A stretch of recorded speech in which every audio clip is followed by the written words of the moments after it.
اس لیے کہ حضور صلی اللہ علیہ وسلم غمگین، اور غمگین کیوں تھے؟ غم کس بات کا تھا؟ ایک مرتبہ حضور صلی اللہ علیہ وسلم کے پاس مشرکین آئے مکہ کے، اور انہوں نے چند سوالات کیے جو ان کو یہودیوں نے کہا تھا کہ آپ اپنے محمد جو نبی ہونے کا دعویٰ کرتے ہیں ان سے یہ سوالات پوچھیں۔ ان سوالوں کا جواب کوئی نبی ہی دے سکتا ہے، عام انسان نہیں دے سکتا۔ وہ سوال کیا تھے؟ ایک سوال تھا اصحاب کہف کے بارے میں، کہ وہ جو باغ والے تھے جو 309 سال تک سوتے رہے، ان کا ذرا قصہ بتاؤ ہمیں، کیا تھے، کون تھے؟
جہاں سے آخر قرآن کا تقریباً 20 سورتیں ہو جاتی ہیں، اور یہ 20 سورتیں چھوٹی چھوٹی سورتیں ہر مسلمان کو چاہیے کم از کم پورا قرآن یاد نہیں کر سکتا، بڑی بڑی سورتیں یاد نہیں کر سکتا، چھوٹی چھوٹی سورتیں یاد کر، کم از کم 20 سورتیں یاد کر، تاکہ اس کو نمازوں میں پڑھ سکے۔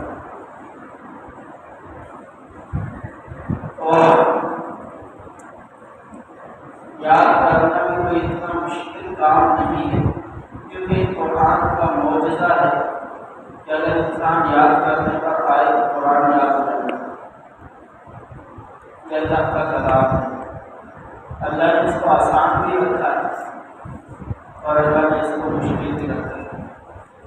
آسان تو اتنا کہ اندھا بھی حافظ بن جاتا ہے، بچہ بھی حافظ بن جاتا ہے، بوڑھا بھی محنت سے یاد کرے تو کچھ نہ کچھ یاد ہو جاتا ہے، کیونکہ یہ اللہ کا کلام ہے، معجزہ ہے۔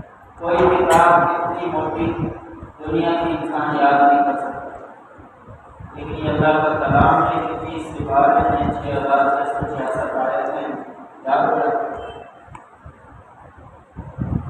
کوئی انسان اجنبی زبان کو یاد نہیں کر سکتا، جس زبان کو اس کو معنی نہیں آتا۔ آپ انگریزی کی کوئی کتاب یاد کرتے کتاب میں اگر آپ کو انگریزی نہ آتی ہو، بہت مشکل ہے۔ تو اس زبان کو جانتے ان کی زبان کی کوئی کتاب یاد کرنے کا، عربی زبان سے ہم ناواقف ہیں، مسلمان عربی کے معنی نہیں آتے، لیکن قرآن یاد ہو جاتا ہے۔ اجنبی زبان ہوتا ہے تو یاد ہو جاتی ہے پوری کتاب۔ یہ کیا ہے؟ یہ اللہ کے کلام کا معجزہ ہے۔ یہ اللہ کا کلام یاد کرنے کے لیے بھی آسان ہے، نصیحت حاصل کرنے کے لیے بھی آسان ہے، کہ اس سے جو نصیحت حاصل ہوتی ہے وہ انسان کو پائیدار نصیحت حاصل ہوتی ہے، ہمیشہ کی نصیحت حاصل ہوتی ہے۔ تو اس لیے یاد کرنے کی کوشش کرنی چاہیے. یاد کرنے کے لیے آسان صورت ہے کہ آپ ایک دو تین آیتیں روزانہ ایک کاغذ پہ لکھ دیں اور اس کو دن بھر اپنے پاس رکھیں. تھوڑا سا موقع مل جائے والد بیٹھے ہوں بچے کو نکالا اس کو دیکھ لیا پڑھ لیا 7 مرتبہ 8 مرتبہ پڑھ لیا پھر اس کو لپیٹ کر ادب کے ساتھ دوبارہ رکھ دیا. پھر شام کو کسی پہ موقع ملا پھر نکالا اس کو پھر پڑھ لیا. اس طرح دن میں اگر آپ 4 5 مرتبہ 6 مرتبہ اس 3 آیتوں کو پڑھتے رہیں گے 7 مرتبہ 8 مرتبہ کیا ہو جائے گی آپ کو سوتے وقت تک انشاءاللہ یاد رکھیں.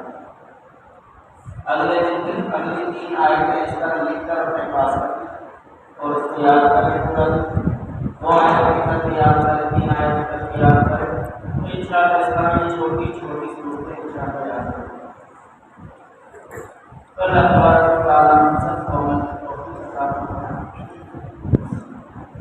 سورۃ الصبح کے اندر اللہ تبارک و تعالیٰ نے نبی کریم صلی اللہ علیہ وسلم کو تسلی دی اور حضور صلی اللہ علیہ وسلم پر اپنے انعامات کو ذکر فرمایا کہ نبی آپ احسانات کو یاد کریں. دیکھیں ہمارے اوقات کے اوپر کیا کیا احسانات ہیں. پچھلے درس میں بھی آپ نے سورہ علم نشرح کو سنی تھی. اس میں بھی حضور صلی اللہ علیہ وسلم پر اللہ تعالیٰ کے احسانات کا ذکر تھا کہ اللہ تعالیٰ نے آپ کو بڑا حوصلہ عطا فرمایا.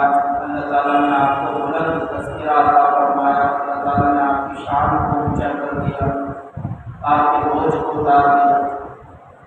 اسی طرح اس صورت کے اندر اللہ تبارک و تعالیٰ نے تسلی دی ہے اور انعامات کا ذکر کرا. یہ تسلی دینا کیوں ہوا؟ اس لیے کہ حضور صلی اللہ علیہ وسلم غمگین اور غمگین کیوں تھے؟ غم کس بات کا تھا؟ ایک مرتبہ حضور صلی اللہ علیہ وسلم کے پاس مشرکین آئے مکہ کے اور انہوں نے چند سوالات کیے جو ان کو یہودیوں نے کہا تھا کہ آپ اپنے محمد جو نبی ہونے کا دعویٰ کرتے ہیں ان سے یہ سوالات پوچھیں.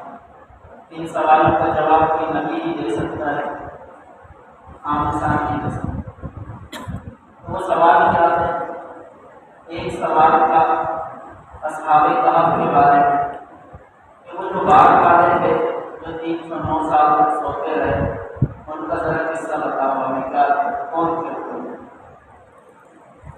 اور اسی طرح ذوالقرنین بادشاہ جو تھا اس کے متعلق سوال کیا کہ ذوالقرنین کون تھا. اور تیسرا سوال روح کے متعلق کیا کہ روح کیا چیز ہے، کس چیز سے بنی ہوئی ہے. جسم تو مٹی سے بنا ہوا ہے، روح کی حقیقت کیا ہے، روح کس چیز سے بنی ہوئی ہے اور روح کے بارے میں. تو حضور صلی اللہ علیہ وسلم نے اس وقت مشرکین سے یہ کہا کہ میں کل آپ کو بتاؤں گا، کیونکہ حضور صلی اللہ علیہ وسلم کو یقین تھا کہ اللہ کا فرشتہ میرے پاس آتا ہے اور وہ ضرور آئے گا اور میں ان سے یہ پوچھوں گا سوالات اور وہ اللہ تعالیٰ سے پوچھ کر مجھے بتاؤں گا. تو اس یقین پر حضور صلی اللہ علیہ وسلم نے ان کو تار دیا کہہ دیا کہ آپ کل آنا، میں آپ کو کل بتاؤں. اور حضور صلی اللہ علیہ وسلم یہ کہتے ہوئے بھول گئے کہ انشاءاللہ کہنا چاہیے، کیونکہ انشاءاللہ ہر اس کام کے بارے میں کرنی چاہیے جس کا آپ کا ارادہ ہو کرنے کا. جس کام کو کرنے کا ارادہ ہو تو مسلمان کے لیے اردو میں جو انشاءاللہ کا ارادہ ہو کہ انشاءاللہ میں یہ کام کروں، یعنی اللہ نے اگر چاہا تو ہوگا. لیکن اس وقت حضور صلی اللہ علیہ وسلم انشاءاللہ کہنا بھول گئے تو فرشتہ نہیں آیا، دوسرے نہیں آیا. ادھر مشرکین جو تھے اب وہ حضور صلی اللہ علیہ وسلم کو لانے دینے لگے کہ بھائی ان کا رب تو ان سے ناراض ہو گیا ہے،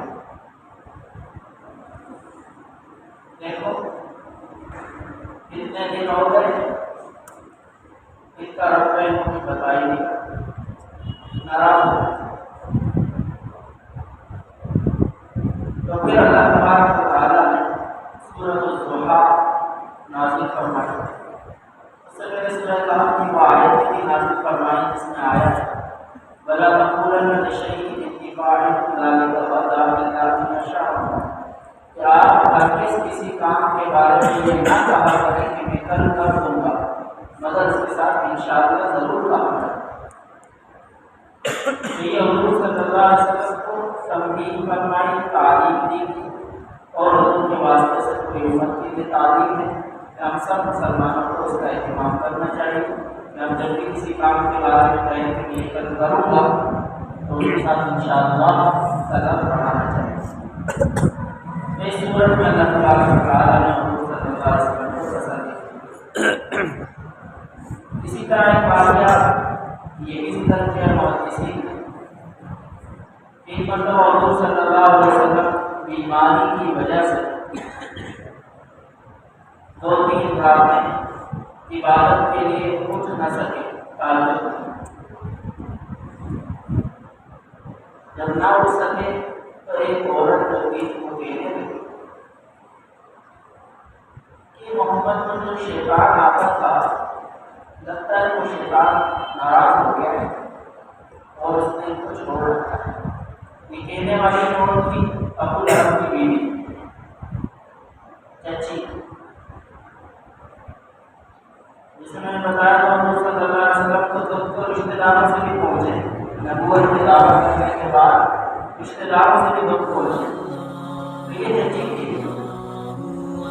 لیکن کافر تھی، مشکل تھی اور اس کے بارے میں سورہ لہب میں تذکرہ آیا کہ اللہ تعالیٰ نے جہنم کی سزا ان کے لیے سنائی. تو وقت میں جمیل کہنے لگی کہ محمد پر جو شیطان آتا تھا لگتا ہے وہ اس نے چھوڑ دیا ہے آنا. اب دیکھو کتنے دن ہو گئے یہ راتوں میں نہیں اٹھتے. اللہ تبارک و تعالیٰ نے آج سورۃ الضحیٰ نازل فرمائی. بعض محدثین نے اس واقعے کو ذکر فرمایا. تو بہرحال جو بھی واقعہ ہو یہ سورت وحی کے وقفے کے بعد نازل ہوئی. جب وحی کا سلسلہ کچھ عرصے کے لیے رک گیا، وقفہ آ گیا، تو اس کے بعد یہ سورت نازل ہوئی. اس سورت میں اللہ تبارک و تعالیٰ نے کیا فرمایا سنیں. والضحیٰ قسم ہے چاشت کے وقت کی، واللیل اذا سجا، اور قسم ہے رات کی اذا سجا، جب رات چھا جائے پھیل جائے، رات کی تاریکی کو پھیل جائے، لوگ سو جائیں، برکتیں اور ہمارے شہروں میں تو رات کی دن بنی ہوئی ہے، ورنہ اتنی ماحول تو یہ نہیں ہے کہ رات کو دن بنایا ہے. اتنی ماحول تو یہی ہے کہ عشاء کے بعد آرام سے سونے کا ماحول ہوتا ہے جیسے گاؤں دیہات میں آج کی ہے. تو وہیں رات کا بھی صحیح پتہ چلتا ہے اور دن کے معنی کا بھی صحیح پتہ چلتا ہے کہ رات کیا چیز ہے. تو رات جب پوری طرح پھیل جائے، پھیل جانے کا مطلب یہ ہے کہ لوگ آرام کرنے لگے، سکون میں آ جائیں، ہر قسم کی حرکتیں بند ہو جائیں، سکون ہو جائے. اس کی قسم کھائی اللہ تبارک و تعالیٰ نے، قسم ہے رات کی وہ چھا جائے. حسبی اللہ و نعم الوکیل، نعم المولا و نعم النصیر. حسبی اللہ